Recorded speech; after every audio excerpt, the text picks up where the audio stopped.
हरे कृष्णा। राधे राधे। अब हम लोग स्टार्ट करते हैं श्रीमद् भागवतम और ये है पहला first chapter first shloka of the first canto. ओम नमो भगवते वासुदेवाय।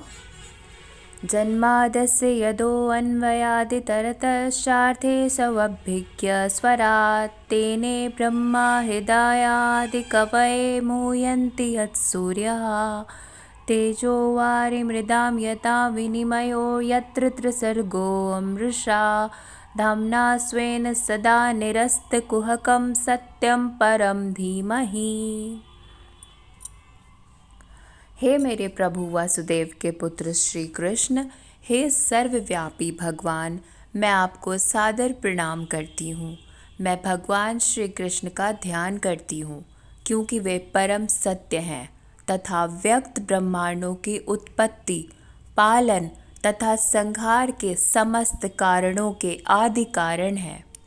वे प्रत्यक्ष तथा परोक्ष रूप से समस्त अभिव्यक्तियों के प्रति सचेत हैं तथा वे स्वतंत्र हैं क्योंकि उनसे परे कोई अन्य कारण नहीं है।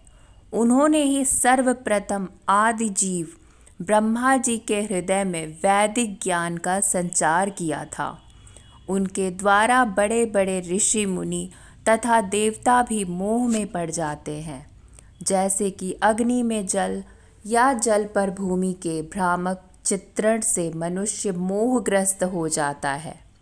केवल उन्हीं के कारण भौतिक ब्रह्मांड, जो प्रकृति के तीनों गुणों की प्रकृति की प्रतिक्रिया से अस्थायी रूप से प्रकट होते हैं, वास्तविक प्रतीत होते हैं, यद्यपि वे अवास्तविक हैं। इसलिए मैं उन भगवान श्री कृष्ण का ध्यान करती हूँ जो दिव्य धाम में नित्य विद्यमान है, जो भौतिक जगत के मायावी स्वरूपों से सदैव मुक्त हैं। मैं उनका ध्यान करती हूँ क्योंकि वे परम सत्य हैं। भगवान वासुदेव को नमस्कार करने से प्रत्यक्षतः भगवान श्री कृष्ण की ओर संकेत मिलता है, जो वासुदेव और देवकी के दिव्य पुत्र हैं। इस तथ्य को इस ग्रंथ के पाठ में अधिक स्पष्ट रूप से समझाया जाएगा। श्री व्यास देव यहाँ यह दावा करते हैं कि श्री कृष्ण ही आदि भगवान है तथा अन्य सभी उनके प्रत्यक्ष या अप्रत्यक्ष अंश या अंश के अंश हैं। श्रील जीव गोस्वामी ने अपने कृष्ण संदर्भ में इस विषय को और भी अधिक स्पष्ट रूप से समझाया है तथा आदि जीव ब्रह्मा ने अपने ब्रह्मा संहिता नामक ग्रंथ में श्री कृष्ण के विषय को सारगर्भित रूप से समझाया है। सामवेद के एक उपनिषद में यह भी कहा गया है कि भगवान श्री कृष्ण देवकी के दिव्य पुत्र हैं। इसलिए इस प्रार्थना में पहला प्रस्ताव यह है कि भगवान श्री कृष्ण आदि भगवान है और यदि किसी दिव्य नामकरण को भगवान के पूर्ण व्यक्तित्व से संबंधित समझा जाना है तो वह कृष्ण शब्द द्वारा इंगित नाम होना चाहिए, जिसका अर्थ है सर्व आकर्षक। भगवद गीता में कई स्थानों पर भगवान स्वयं को भगवान का मूल व्यक्तित्व बताते हैं और इसकी पुष्टि अर्जुन द्वारा की जाती है और साथ ही नारद, व्यास और कई अन्य जैसे महान ऋषियों द्वारा भी की जाती है। पद्म पुराण में यह भी कहा गया है कि भगवान के असंख्य नामों में से कृष्ण का नाम प्रमुख है। वासुदेव भगवान के व्यक्तित्व के पूर्ण भाग को इंगित करता है और भगवान के सभी विभिन्न रूप जो वासुदेव के समान हैं इस ग्रंथ में इंगित किए गए हैं। वासुदेव नाम विशेष रूप से वासुदेव और देवकी के दिव्य पुत्र को इंगित करता है। श्री कृष्ण का हमेशा परमहंसों द्वारा ध्यान किया जाता है, जो सन्यासी जीवन में सिद्ध होते हैं। वासुदेव या भगवान श्री कृष्ण सभी कारणों के कारण है। जो कुछ भी विद्यमान है वह भगवान से ही उत्पन्न होता है। ऐसा कैसे है, यह इस ग्रंथ के बाद के अध्यायों में बताया गया है। इस ग्रंथ को महाप्रभु श्री चैतन्य ने बेदाग पुराण कहा है, क्योंकि इसमें भगवान श्री कृष्ण का दिव्य आख्यान है। श्रीमद् भागवतम का इतिहास भी बहुत गौरवशाली है। इसे श्री व्यास देव ने दिव्य ज्ञान में परिपक्वता प्राप्त करने के बाद संकलित किया था। उन्होंने इसे अपने आध्यात्मिक गुरु श्री नारद जी के निर्देश पर लिखा था। व्यासदेव ने सभी वैदिक साहित्य का संकलन किया, जिसमें वेदों के 4 विभाग, वेदांत सूत्र या ब्रह्मा सूत्र, पुराण, महाभारत आदि शामिल हैं। लेकिन फिर भी वे संतुष्ट नहीं थे। उनके आध्यात्मिक गुरु ने उनके असंतोष को देखा और इस प्रकार नारद ने उन्हें भगवान श्री कृष्ण की पारलौकिक गतिविधियों पर लिखने की सलाह दी। इन पारलौकिक गतिविधियों का वर्णन इस ग्रंथ के 10वें स्कंद में विशेष रूप से किया गया है, लेकिन मूल तत्व तक पहुँचने के लिए व्यक्तित्व को श्रेणियों का ज्ञान विकसित करके धीरे धीरे आगे बढ़ना चाहिए। यह स्वाभाविक है कि दार्शनिक मन सृष्टि की उत्पत्ति के बारे में जानना चाहता है। रात्रि में वह आकाश में तारों को देखता है और स्वाभाविक रूप से उनके निवासियों के बारे में अनुमान लगाता है। मनुष्य के लिए ऐसी जिज्ञासाएं स्वाभाविक हैं, क्योंकि मनुष्य में एक विकसित चेतना है जो पशुओं की तुलना में अधिक ऊंची है। श्रीमद् भागवतम के लेखक ऐसी जिज्ञासाओं को सीधा उत्तर देते हैं। वे कहते हैं कि भगवान श्री कृष्ण समस्त सृष्टि के मूल हैं। वे न केवल ब्रह्मांड के रचयिता हैं, अपितु संहारक भी हैं। प्रकट ब्रह्मांडीय प्रकृति भगवान की इच्छा से एक निश्चित अवधि में निर्मित होती है। यह कुछ समय तक बनी रहती है और फिर उनकी इच्छा से इसका विनाश हो जाता है। अतः समस्त ब्रह्मांडीय गतिविधियों के पीछे परम इच्छा ही है। निस्संदेह विभिन्न श्रेणियों के नास्तिक भी हैं जो किसी रचयिता में विश्वास नहीं करते, किंतु ऐसा उनके अल्प ज्ञान के कारण होता है। उदाहरण के लिए, आधुनिक वैज्ञानिक ने अंतरिक्ष उपग्रह बनाए हैं और किसी न किसी व्यवस्था द्वारा इन उपग्रहों को कुछ समय के लिए दूर बैठे वैज्ञानिक के नियंत्रण में उड़ान भरने के लिए बाह्य अंतरिक्ष में फेंक दिया जाता है। इसी प्रकार असंख्य तारों और ग्रहों वाले सभी ब्रह्मांड भगवान की बुद्धि द्वारा नियंत्रित होते हैं। वैदिक साहित्य में कहा गया है कि परम सत्य भगवान सभी जीवित व्यक्तित्वों में प्रमुख हैं। सभी जीवित प्राणी, प्रथम सृजित प्राणी ब्रह्मा से लेकर सबसे छोटी चींटी तक अलग अलग जीव है, और ब्रह्मा से ऊपर अलग अलग क्षमताओं वाले अन्य जीव भी हैं, और भगवान भी एक समान जीव हैं, और वे अन्य जीवों की तरह ही एक व्यक्ति हैं।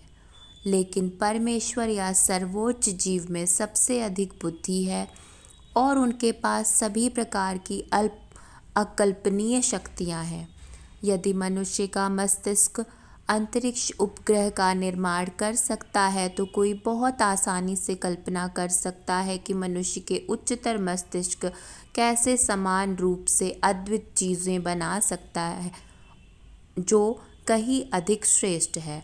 विवेकशील व्यक्ति इस तर्क को आसानी से स्वीकार कर लेगा, लेकिन कुछ जिद्दी नास्तिक हैं जो कभी सहमत नहीं होंगे। हालांकि श्री व्यासदेव तुरंत सर्वोच्च बुद्धि को परमेश्वर के रूप में स्वीकार करते हैं। वह पराया परमेश्वर या भगवान के सर्वोच्च व्यक्तित्व के रूप में संबोधित सर्वोच्च बुद्धि को अपना सम्मानपूर्वक नमस्कार करता है, और वह परमेश्वर श्री कृष्ण है, जैसा कि भगवद गीता और श्री व्यासदेव द्वारा दिए गए अन्य शास्त्रों और विशेष रूप से इस श्रीमद् भागवतम में स्वीकार किया गया है। भगवद गीता में भगवान कहते हैं कि स्वयं के अलावा कोई अन्य परातत्व सर्वोच्च नहीं है।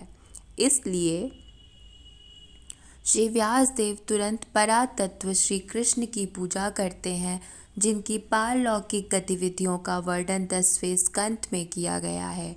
बेईमान लोग तुरंत ही 10वें स्कंद में चले जाते हैं तथा विशेष रूप से 5 अध्यायों में, जिनमें भगवान के रास नृत्य का वर्णन है। श्रीमद् भागवत का यह भाग इस महान साहित्य का सबसे गोपनीय भाग है। जब तक कोई भगवान के दिव्य ज्ञान में पूर्णतया निपुण नहीं हो जाता, तब तक वह भगवान की पूजनीय दिव्य लीलाओं, जिन्हें रास नृत्य कहते हैं, तथा गोपियों के साथ उनके प्रेम संबंधों को गलत समझ सकता है। यह विषय वस्तु अत्यधिक आध्यात्मिक है तथा केवल मुक्त व्यक्ति ही, जो धीरे धीरे परमहंस की अवस्था को प्राप्त कर चुके हैं, इस रास नृत्य का दिव्य रसस्वादन कर सकते हैं। इसलिए श्रील व्यासदेव पाठक को भगवान की लीलाओं के सार का वास्तविक रसास्वादन करने से पहले धीरे धीरे आध्यात्मिक अनुभूति विकसित करने का अवसर देते हैं। इसलिए वे जानबूझकर गायत्री मंत्र धीमहि का आह्वान करते हैं। यह गायत्री मंत्र आध्यात्मिक रूप से उन्नत लोगों के लिए है। जब कोई गायत्री मंत्र का जाप करने में सफल हो जाता है तो वह भगवान की दिव्य स्थिति में प्रवेश करता है। इसलिए गायत्री मंत्र का सफलतापूर्वक जाप करने के लिए व्यक्ति को प्रामाणिक गुण प्राप्त करने चाहिए या सत्व गुण में पूर्णतया स्थित होना चाहिए, और फिर भगवान, उनके नाम, उनकी प्रसिद्धि, उनके गुणों आदि को दिव्य रूप से अनुभव करने की अवस्था को प्राप्त करना चाहिए।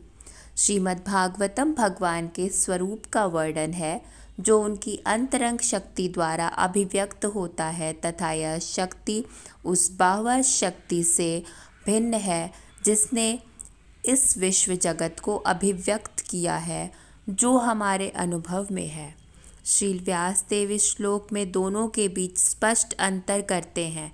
श्री व्यासदेव कहते हैं कि अभिव्यक्त अंतरंग शक्ति वास्तविक है, जबकि भौतिक अस्तित्व के रूप में अभिव्यक्त बाह्य शक्ति केवल अस्थायी तथा रेगिस्तान में मृत तृष्णा की तरह भ्रामक है। रेगिस्तान की मृग तृष्णा में वास्तविक जल नहीं होता, वहाँ केवल जल का आभास होता है, वास्तविक जल कहीं और है। अभिव्यक्त ब्रह्मांडीय सृष्टि वास्तविकता के रूप में प्रतीत होती है, किंतु वास्तविकता जिसकी यह छाया मात्र है, आध्यात्मिक जगत में है। परम सत्य आध्यात्मिक आकाश में है, भौतिक आकाश में नहीं। भौतिक आकाश में सब कुछ सापेक्ष सत्य है, अर्थात एक सत्य किसी अन्य चीज़ पर निर्भर करता है। यह ब्रह्मांडीय रचना प्रकृति के 3 गुणों के परस्पर की क्रिया से उत्पन्न होती है, तथा अस्थायी अभिव्यक्तियाँ इस प्रकार बनाई जाती हैं कि बद्ध जीव के भ्रमित मन को वास्तविकता का भ्रम प्रस्तुत हो, जो ब्रह्मा, इंद्र, चंद्र आदि जैसे उच्च देवताओं सहित अनेक योनियों में प्रकट होता है। वास्तव में प्रकट जगत में कोई वास्तविकता नहीं है। हालांकि आध्यात्मिक जगत में विद्यमान सच्ची वास्तविकता के कारण वास्तविकता प्रतीत होती है, जहाँ भगवान का व्यक्तित्व अपने दिव्य साज सामान के साथ शाश्वत रूप से विद्यमान रहता है। किसी जटिल निर्माण का मुख्य इंजीनियर व्यक्तिगत रूप से निर्माण में भाग नहीं लेता, लेकिन वह हर कोने को जानता है, क्योंकि सब कुछ उसके निर्देशन में होता है। वह निर्माण के बारे में सब कुछ जानता है, प्रत्यक्ष और अप्रत्यक्ष रूप से। इसी प्रकार भगवान का व्यक्तित्व, जो इस ब्रह्मांडीय सृजन का सर्वोच्च इंजीनियर है, हर कोने को जानता है, यद्यपि कार्य देवताओं द्वारा किए जा रहे हैं। ब्रह्मा से लेकर तुच्छ चींटी तक कोई भी भौतिक सृजन में स्वतंत्र नहीं है। भगवान का हाथ सर्वत्र दिखाई देता है। सभी भौतिक तत्व और साथ ही सभी आध्यात्मिक चिंगारियाँ केवल उनसे ही निकलती हैं, और इस भौतिक जगत में जो कुछ भी बनाया गया है वह 2 ऊर्जाओं, भौतिक और आध्यात्मिक की परस्पर क्रिया है, जो परम सत्य भगवान के व्यक्तित्व श्री कृष्ण से निकलती है। एक रसायनज्ञ हाइड्रोजन और ऑक्सीजन को मिलाकर रासायनिक प्रयोगशाला में पानी का निर्माण हो सकता है, लेकिन वास्तव में जीवात्मा परमेश और जिन सामग्रियों से वह काम करता है वे भी भगवान द्वारा प्रदान की जाती है। भगवान प्रत्यक्ष और अप्रत्यक्ष रूप से सब कुछ जानते हैं और वे सभी सूक्ष्म विवरणों से परिचित हैं और वे पूरी तरह से स्वतंत्र हैं। उनकी तुलना सोने की खान से की जा सकती है और इतने सारे अलग अलग रूपों में ब्रह्मांडीय रचनाओं की तुलना सोने से बनी वस्तुओं से की जा सकती है, जैसे सोने की अंगूठियां, हार इत्यादि। सोने की अंगूठी और सोने का हार गुणात्मक रूप से खदान में मौजूद सोने के साथ एक है, लेकिन मात्रात्मक रूप से खदान में मौजूद सोना अलग है। इसलिए परम सत्य एक साथ ही अलग भी है। परम सत्य के साथ कुछ भी पूरी तरह से समान नहीं है, लेकिन साथ ही परम सत्य से स्वतंत्र कुछ भी नहीं है।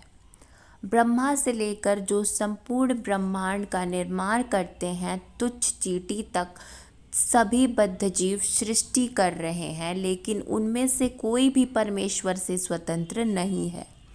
भौतिकवादी गलत तरीके से सोचता है कि उसके स्वयं के अलावा कोई निर्माता नहीं है। इसे माया या भ्रम कहा जाता है। अपने अल्प ज्ञान कोश के कारण भौतिकवादी अपनी अपूर्ण इंद्रियों के दायरे से परे नहीं देख सकता और इस प्रकार वह सोचता है कि पदार्थ बिना किसी श्रेष्ठ बुद्धि की सहायता के अपने आप अपना आकार ले लेता है। श्रील व्यासदेव द्वारा इस श्लोक में इसका खंडन किया गया है। चूँकि पूर्ण, समग्र या परम सत्य ही सभी का स्रोत है, इसीलिए परम सत्य के शरीर से कुछ भी स्वतंत्र नहीं हो सकता। शरीर में जो कुछ भी होता है वह देहधारी की शीघ्र ही ज्ञात हो जाता है। इसी प्रकार सृष्टि परम समग्र का शरीर है। इसलिए परम परमेश्वर सृष्टि में होने वाली प्रत्येक प्रत्यक्ष और अप्रत्यक्ष रूप से होने वाली हर चीज़ को जानता है।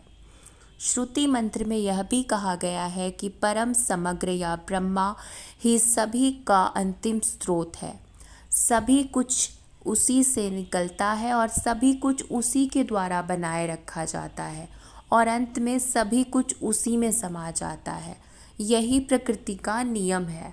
स्मृति मंत्र में भी यही पुष्टि की गई है। कहा गया है कि ब्रह्मा के सहस्राब्दी के प्रारंभ में जिस स्रोत से सभी कुछ निकलता है और जिस भंडार में सभी कुछ अंततः प्रवेश करता है, वह परम सत्य या ब्रह्मा है। भौतिक वैज्ञानिक यह मान लेते हैं कि ग्रहमंडल का अंतिम स्रोत सूर्य है, लेकिन वे सूर्य के स्रोत की व्याख्या करने में असमर्थ हैं। यह अंतिम स्रोत की व्याख्या की गई है। वैदिक साहित्य के अनुसार ब्रह्मा, जिनकी तुलना सूर्य से की जा सकती है, परम रचयिता नहीं है। इस श्लोक में कहा गया है कि ब्रह्मा को भगवान ने वैदिक ज्ञान सिखाया था। कोई यह तर्क दे सकता है कि ब्रह्मा मूल जीव होने के कारण प्रेरित नहीं हो सकते थे, क्योंकि उस समय कोई अन्य जीव जीवित नहीं था। यहाँ यह कहा गया है कि परम भगवान ने द्वितीय रचयिता ब्रह्मा को प्रेरित किया ताकि ब्रह्मा अपने रचनात्मक कार्य कर सके। इसलिए सभी रचनाओं के पीछे सर्वोच्च बुद्धि परम भगवान श्री कृष्ण है। भगवद गीता में भगवान श्री कृष्ण कहते हैं कि वे रचनात्मक ऊर्जा प्रकृति का पर्यवेक्षण करते हैं जो पदार्थ की समग्रता का गठन करती है। इसलिए श्री व्यासदेव ब्रह्मा की पूजा नहीं करते हैं, बल्कि परम भगवान की पूजा करते हैं जो ब्रह्मा को उनकी रचनात्मक गतिविधियों में मार्गदर्शन करते हैं। इस श्लोक में विशेष शब्द अभिज्ञ और स्वराट महत्वपूर्ण है। ये दो परमेश्वर को अन्य सभी जीवों से अलग करते हैं। कोई भी अन्य जीव ना तो अभिज्ञ है और ना ही स्वराट, अर्थात कोई भी पूर्णतया ज्ञानी या स्वतंत्र नहीं है।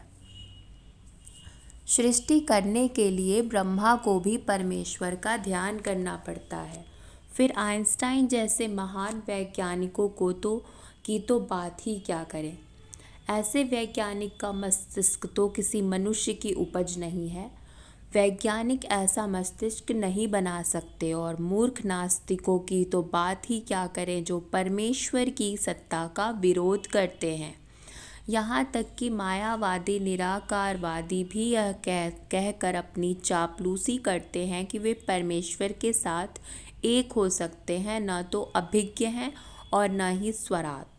ऐसे निर्विशेषवादी भगवान के साथ एक होने के लिए, ज्ञान प्राप्त करने के लिए कठोर तपस्या करते हैं, लेकिन अंततः वे कुछ अमीर शिष्यों पर निर्भर हो जाते हैं जो उन्हें मठ और मंदिर बनाने के लिए धन मुहैया कराती है। रावण या हिरण्यकश्यप जैसे नास्तिकों को भगवान के अधिकार का उल्लंघन करने से पहले कठोर तपस्या करनी पड़ी थी, लेकिन अंततः वे असहाय हो गए, और जब भगवान उनके सामने क्रूर मृत्यु के रूप में प्रकट हुए तो वे खुद को नहीं बचा सके। यही स्थिति आधुनिक नास्तिकों के साथ भी है, जो भगवान के अधिकार का उल्लंघन करने का साहस करते हैं। ऐसे नास्तिकों के साथ भी ऐसा ही व्यवहार किया जाएगा, क्योंकि इतिहास खुद को दोहराता है।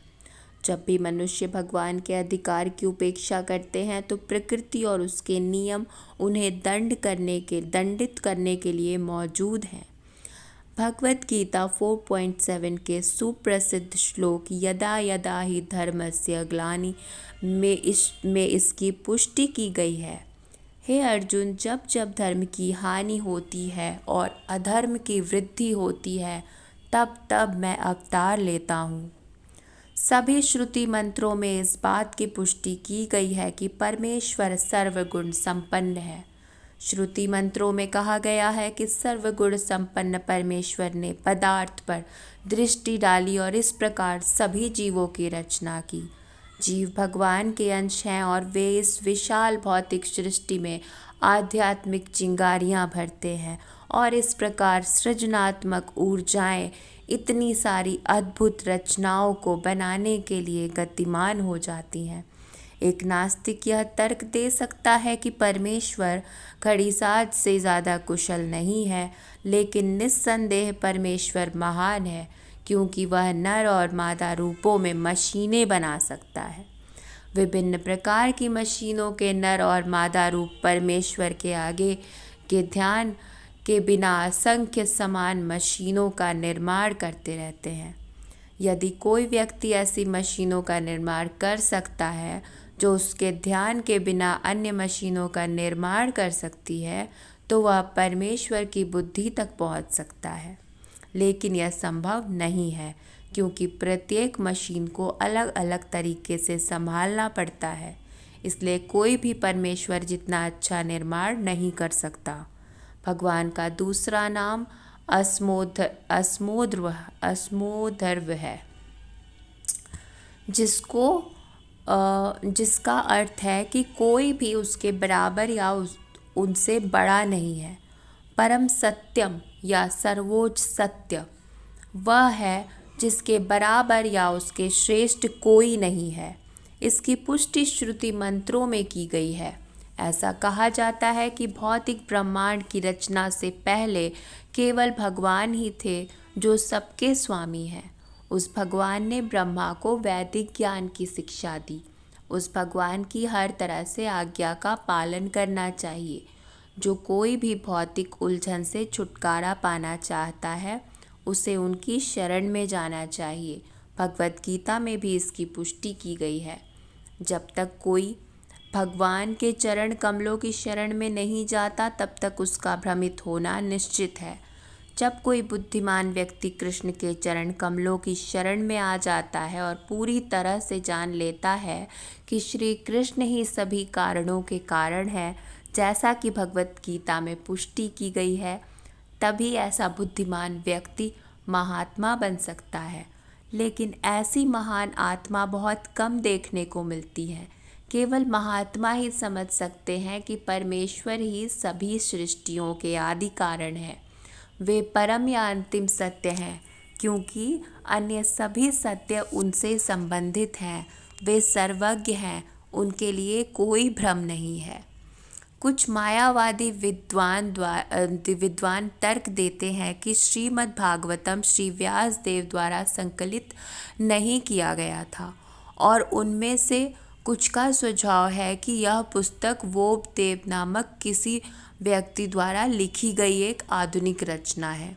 ऐसे निरर्थक तर्कों का खंडन करने के लिए श्री श्रीधर स्वामी बताते हैं कि कई प्राचीनतम पुराणों में भागवतम का उल्लेख है। भागवतम का यह पहला श्लोक गायत्री मंत्र से शुरू होता है।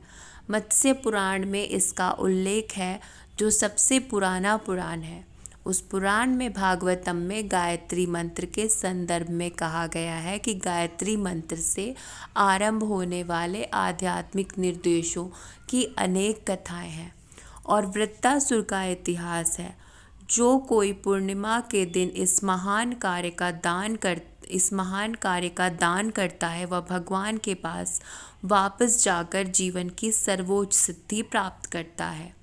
अन्य पुराणों में भी भागवतम का संदर्भ है, जहाँ यह स्पष्ट रूप से कहा गया है कि यह कार्य 12 स्कंदों में समाप्त हुआ था, जिसमें 18,000 श्लोक शामिल हैं। पद्म पुराण में भी गौतम और महाराज अम्बरीश के बीच हुए वार्तालाप में भागवतम का संदर्भ है। उससे राजा को सलाह दी गई थी कि यदि वह भव बंधन से मुक्ति चाहता है तो उसे नियमित रूप से श्रीमद् भागवतम का पाठ करना चाहिए। इन परिस्थितियों में भागवतम की प्रामाणिकता पर कोई संदेह नहीं है। पिछले 500 वर्षों में जीव गोस्वामी, सनातन गोस्वामी, विश्वनाथ चक्रवर्ती, वल्लभाचार्य जैसे कई विद्वान और आचार्य तथा भगवान चैतन्य के समय के बाद भी कई अन्य प्रतिष्ठित विद्वानों ने भागवतम पर विस्तृत भाष्य लिखे हैं, और गंभीर छात्र के लिए अच्छा होगा कि वे दिव्य संदेशों का बेहतर आनंद लेने के लिए उन्हें पढ़ने का प्रयास करें। श्रील विश्वनाथ चक्रवर्ती ठाकुर ने मूल और शुद्ध यौन मनोविज्ञान पर विशेष रूप से चर्चा की है, जो सभी सांसारिक मदमस्ता से रहित है। संपूर्ण भौतिक सृष्टि यौन जीवन के सिद्धांत के अंतर्गत चल रही है। आधुनिक सभ्यता में यौन जीवन सभी गतिविधियों का केंद्र बिंदु है। जहाँ भी कोई अपना चेहरा घुमाता है, उसे यौन जीवन प्रमुख दिखाई देता है। इसलिए यौन जीवन असत्य नहीं है। इसकी वास्तविकता आध्यात्मिक दुनिया में अनुभव की जाती है। भौतिक यौन जीवन मूल तथ्य का एक विकृत प्रतिबिंब है। मूल तथ्य परम सत्य में है, और इस प्रकार परम सत्य अवैयक्तिक नहीं हो सकता। अवैयक्तिक होना और शुद्ध यौन जीवन को शामिल करना संभव नहीं है। परिणाम स्वरूप अव्यक्तिवादी दार्शनिकों ने क्रीडित सांसारिक यौन जीवन को अप्रत्यक्ष प्रोत्साहन दिया है, क्योंकि उन्होंने परम सत्य की अव्यक्तिकता पर अत्यधिक जोर दिया है। परिणाम स्वरूप सेक्स के वास्तविक आध्यात्मिक रूप की जानकारी के बिना मनुष्य ने विकृत भौतिक यौन जीवन को ही सब कुछ मान लिया है। रोगग्रस्त भौतिक अवस्था में यौन जीवन और आध्यात्मिक अवस्था में के यौन जीवन में बहुत अंतर है। यह श्रीमद् भागवतम निष्पक्ष पाठक को धीरे धीरे पारलौकिक के उच्चतम पूर्णता स्तर तक ले जाएगा। यह उसे भौतिक गतिविधियों के 3 तरीकों से परे जाने में सक्षम बनाएगा: सकाम कर्म, चिंतन, दर्शन और वैदिक छंदों में बताए गए कार्यात्मक देवताओं की पूजा। हरे कृष्णा कृष्ण कृष्ण हरे हरे, हरे राम राम राम हरे हरे। श्रील प्रभुपाद की जय। हरे कृष्णा, राधे राधे।